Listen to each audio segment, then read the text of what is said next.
제가 사진을 딱 찾았으면 너무 좋았을 텐데 사진을 못 찾았어요.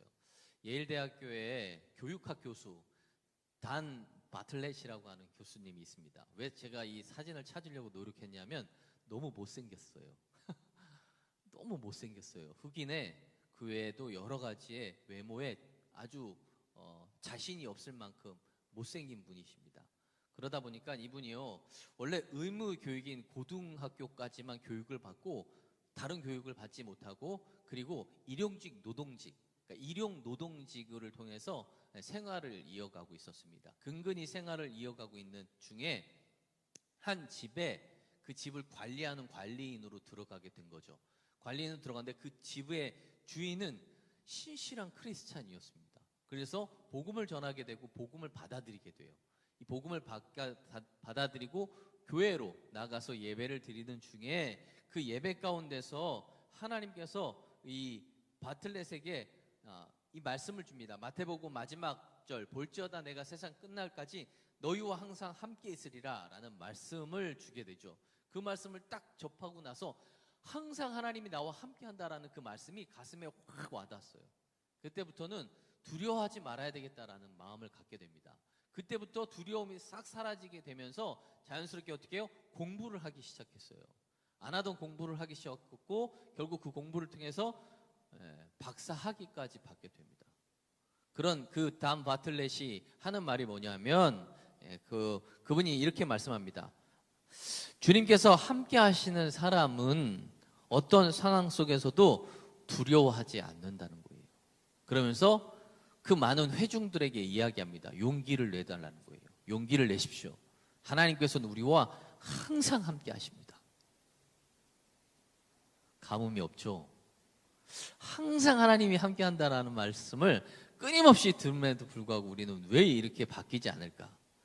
자, 구약에 나오는 엘리야라고 하는 선지자가 있습니다. 열왕기상을 보면 거기에 엘리사에 대해서 소상하게 나오게 되는데, 엘리사가 선지자로 있을 당시 3년 6개월 동안요 비가 안 오는 거예요. 지금 이 시대에 3년 6개월 비 안 오면 다 죽어.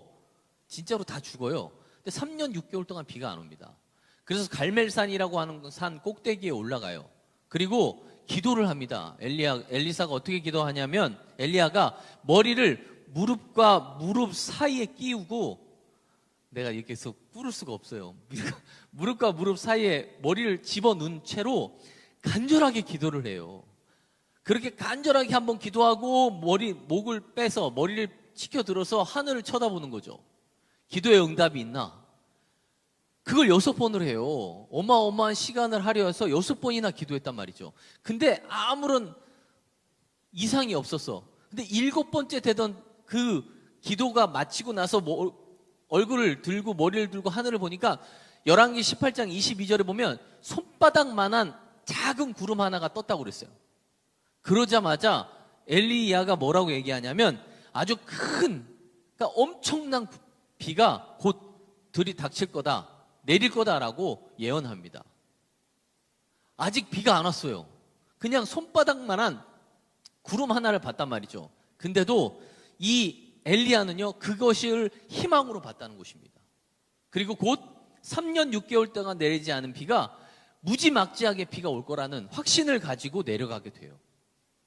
오늘 우리가 하는 기도, 여러분들이 끊임없이 하는 기도가 이 손바닥만한 작은 구름이기를 소망합니다. 오늘 이 예배가, 또 오늘 들려지는 말씀이 여러분들에게 엘리야가 봤던 손바닥만한 구름이어서 지금 당장은 여러분들의 갈급한 심령을 채우는 그런 단비가 내리지 않았지만, 여전히 우리의 삶에 피폐하고 어려운 상황 가운데 있지만 앞으로 하나님께서 행하실 놀라운 일들을 기대하시고 나아갈 때 반드시 이 작은 손바닥만한 구름이 여러분들의 기가를 완전히 회복시킬 수 있는 그러한 놀라운 역사가 될 줄 믿습니다.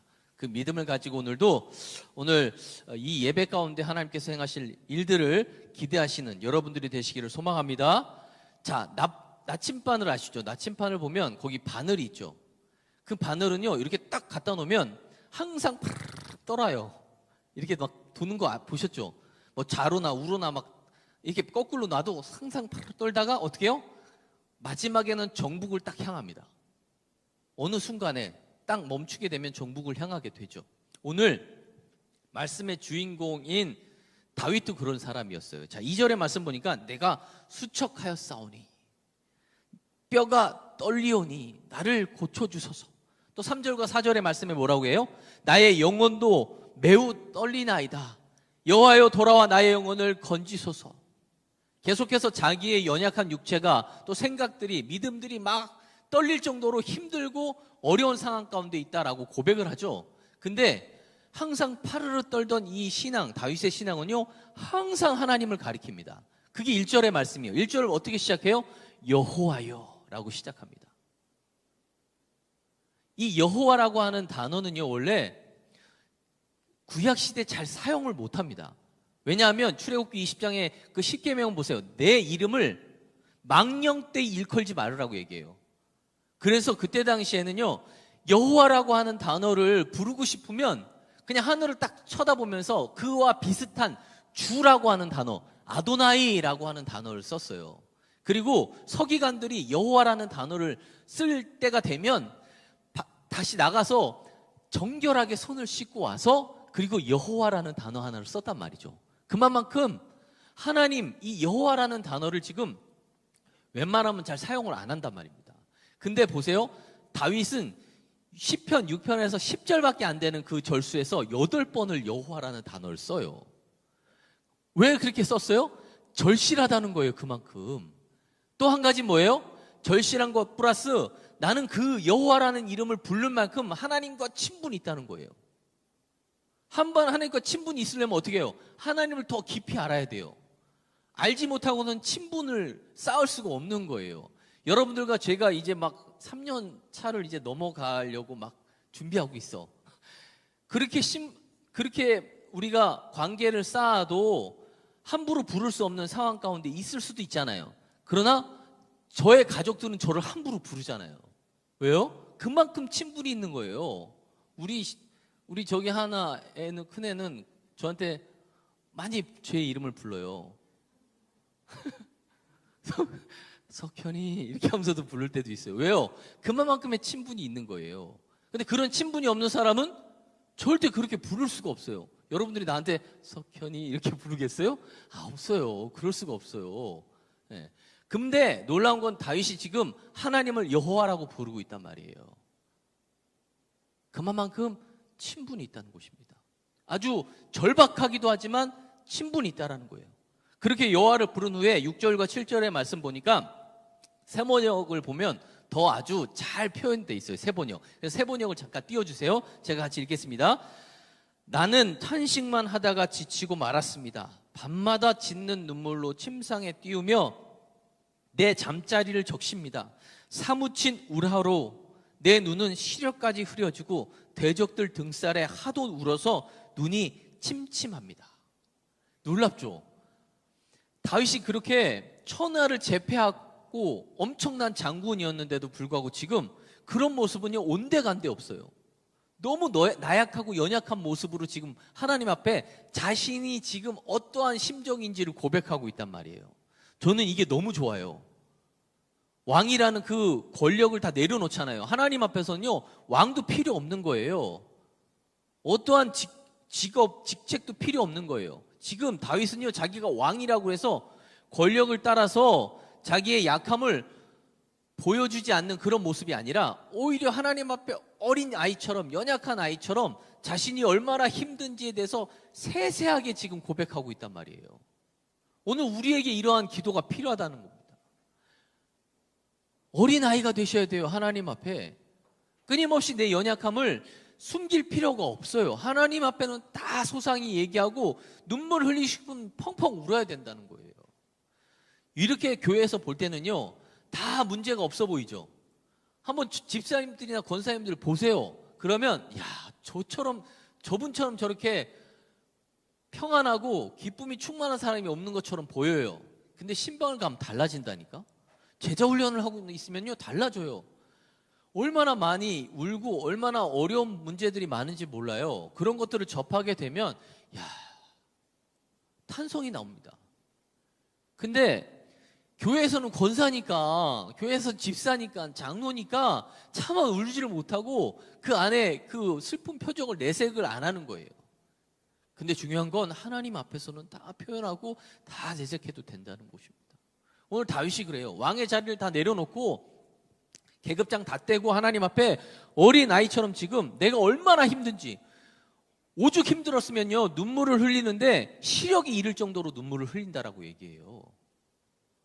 앞에가 흐릿해질 정도로 그만큼 내가 울 수 있는 상황 가운데 있다라고 얘기하고 있잖아요. 자, 근데요 이 다윗은요 그렇게 힘들고 어렵고 고난 가운데 있어서 하나님을 의지하는데 오늘 4절 말씀에 뭐라고 얘기하냐면, 다윗이 하나님께 간구의 기도를 드리잖아요. 어려움을 이렇게 도와달라고 할 때 뭐라고 얘기하냐면 4장, 주의 사랑으로 나를 구원하소서. 자, 내가 힘들어. 나를 도와주기 위해서는 하나님의 능력이라는 단어를 써야 돼요. 권능이라는 단어로 나를 도와달라고 해야 되는데 그런 단어를 일체 쓰지 않아요. 그냥 사랑으로 나를 구원하소서라고 얘기해요. 사랑이라는 단어를 쓰고 있습니다. 네? 자, 이 단어에서 뭐뭐으로, 사랑으로라고 하는 으로의 단어의 히브리어가 원래 레만이라는 단어예요. 이 단어의 뜻은 뭐뭐 때문에 무엇무엇을 위하여라는 단어의 의미가 갖고 있습니다. 그러니까 사랑 때문에 사랑을 위하여 나를 구원하다 해달라라고 오늘 지금 간절히 부르짖고 있는 다윗의 모습을 볼 수 있다는 것이죠.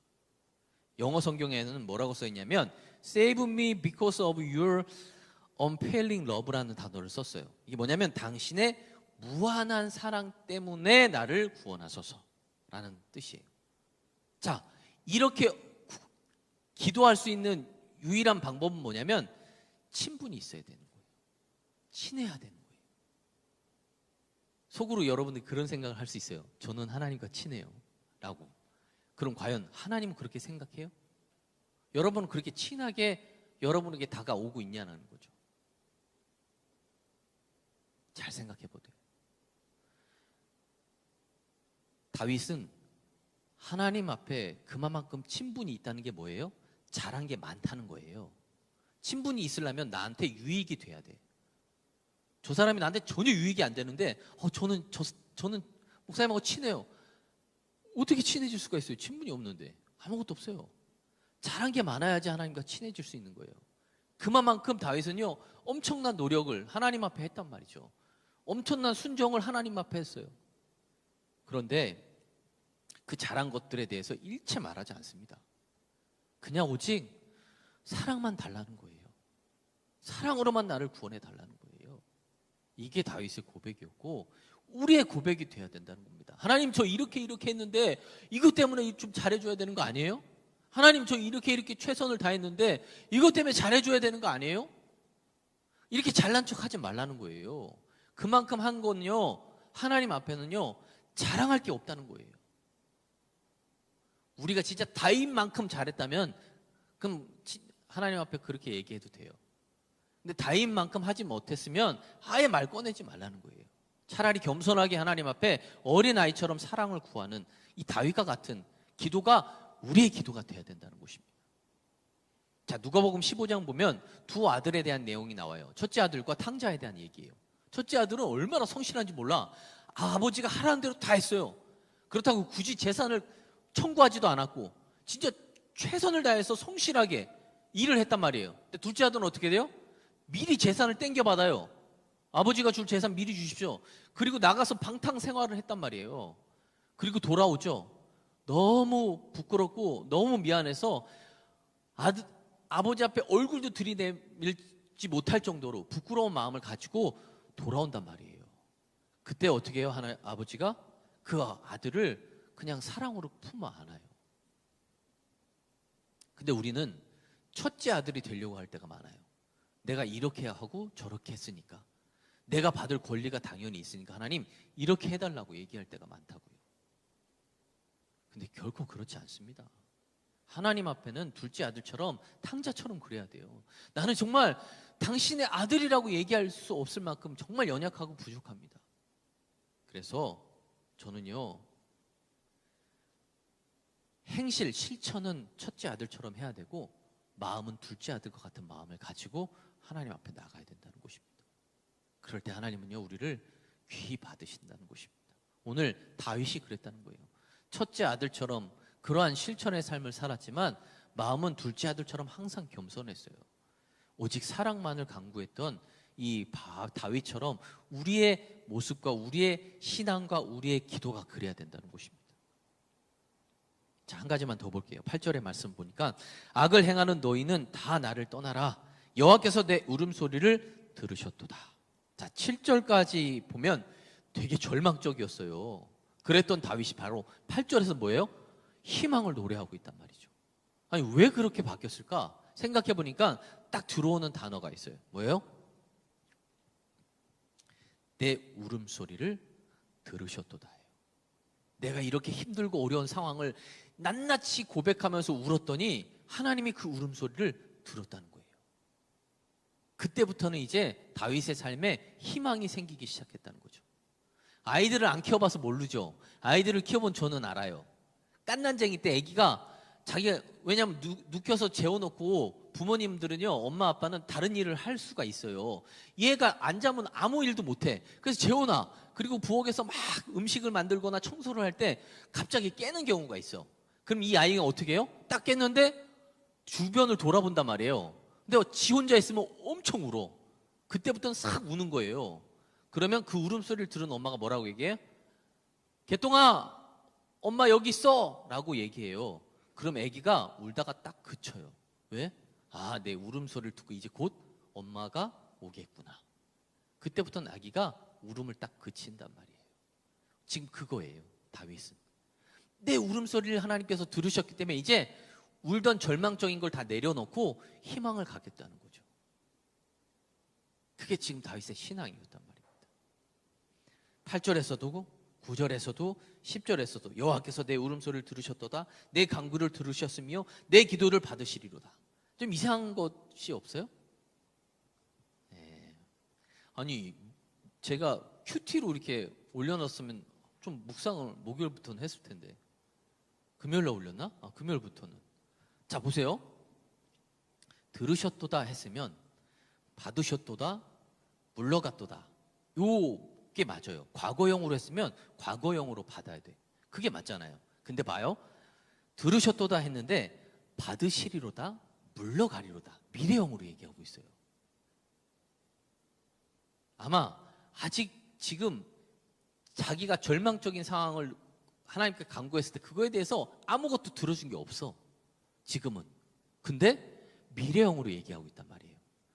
들으셨으니 받으셨을 거고 받으셨으니 행하실 거라는 그 미래형으로 지금 다윗은 철저하게 고백하고 있다는 거예요. 어떻게 이렇게 변화됐어요? 8절에서 보면 악을 행하는 너희는 다 나를 떠나라. 여호와께서 내 울음소리를 들으셨도다가 답이에요. 그 답을 깨닫고 나니까 이제 기도한 모든 것들을 하나님께서 들으시고 반드시 응답하시리라는 확신을 갖게 됐다는 거죠. 여러분들 기도를 하면서 얼마만큼 확신을 가지고 기도하세요? 부르짖고 눈물을 흘리지만 여전히 내 울음소리를 하나님께서 들으셨을까라는 물음표를 갖고 있잖아요.